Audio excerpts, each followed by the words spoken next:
কিরে তুই না মোশারফরে খুঁজতাছস? হ একটু আগে দেখলাম আমার সামনে দিয়ে স্যার করে মোশারফে আইটে গেল গা। ওই বেড়া, তুই মোশারফরে দেখছিস, তুই আমারে কইছস? তুই মোশারফরে দেখছিস, তুই আর ধরে লবি না? মোশারফের প্রতি আমার 5 বছরের ক্ষোভ, ওরে পাইলে আর আমি পিছালাম। ওর তো তুই দেখকেও ধরলি না। ওই কি করছে জানোস? ও আমার ইজ্জত খেয়ে লাইছে। ওর পাইলে আমি ঘুষা মেরে লামু। আর চিনে কি এমন করছে যে একটা লোকের উপরে 5 বছরের ক্ষোভ? ওই কি না করছে? ওই একটা লোকের কাছে কইছে আমি নাকি কোন দোকানে বাকি খেয়ে বলে বাকির টাকা দেই নাই।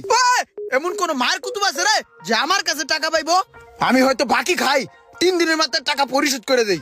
ওরে পাইলে আমি ওর পাড়াতে মারিতে লান্দা দিলাম। আমার চিনে এই ছোট একটা বিষয় হলে এই 5 বছর ধরে তুমি এটা ভিতরে পুষতাছো। আরে বা, তোমার কাছে এটা ছোট বিষয় মনে হলো? ও একটা লোকের কাছে আমার নামে বদনাম করে আমার মানিজ্য কালাইছে। আমি মোশারফের ওই বিষয়টা আমার নলেজে রাখছি।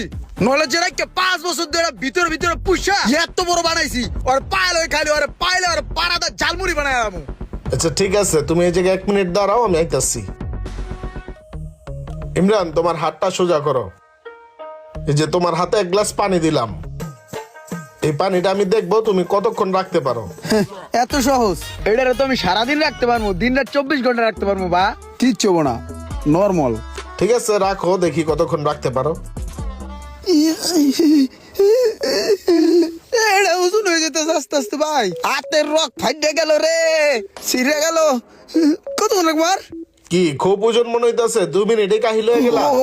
ঠিক এমনই মোশারফের বিষয়টা একটা ছোট একটা বিষয় ছিল, কিন্তু তোমার ভিতরে এই রাগ ক্ষোভটাকে 5 বছর ধরে পুষতে পুষতে বিষয়টারে তুমি অনেক ভারী করে ফেলাইছো। তখন যদি তুমি ওই বিষয়টার এরকম না পুষা তোমার ভিতর থেকে এরকম রাগ ক্ষোভটা ফালাই দিয়া খালি করতা, তাইলে আর এটা ভিতর এতদিন ধরে পুষা পুষা বড় হইতো না। তুমিও তখন এরকম গ্লাসের মতো হালকা থাকতে পারতা। কারোর সাথে যদি তোমার রাগ ক্ষোভ থেকেই থাকে সেটা সমাধান করা ভালো, নয়তোবা ওই জিনিসটা ভুলা যাই ভালো। ওইটা পুষলে দিনে দিনে বড় হয়ে যায়। আসলে ভাই আমি এরকম করে কখনো চিন্তা ভাবনা করে দেখি নাই। আজকে থেকে মোশারফের জন্য যে রাগটা ছিল আমার ভিতরে, ওইটাকে আমি মন থেকে মুছে দিলাম।